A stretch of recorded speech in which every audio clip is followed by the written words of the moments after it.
বিগত সরকার দেশকে না সাজিয়ে নিজেদেরকে সাজিয়েছে বলে মন্তব্য করেছেন জামায়াতের আমির শফিকুর রহমান। সকালে খুলনার পাইকগাছায় এক পথসভায় তিনি কথা বলেন। জামায়াতের আমির বলেন, বাংলাদেশ সাম্প্রদায়িক সম্প্রীতির দেশ। এমন একটি দেশকে আওয়ামী লীগ সরকার 15.5 বছর শাসন করেছে।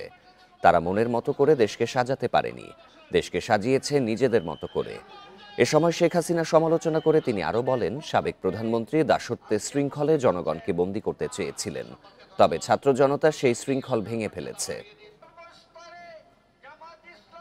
এক রূপপুর প্রকল্প থেকে তারা 57,000 কোটি টাকা চুরি করেছে। এই ধরনের টাকাগুলো অনাবিল বের হয়ে গেছে দেশের বুক থেকে।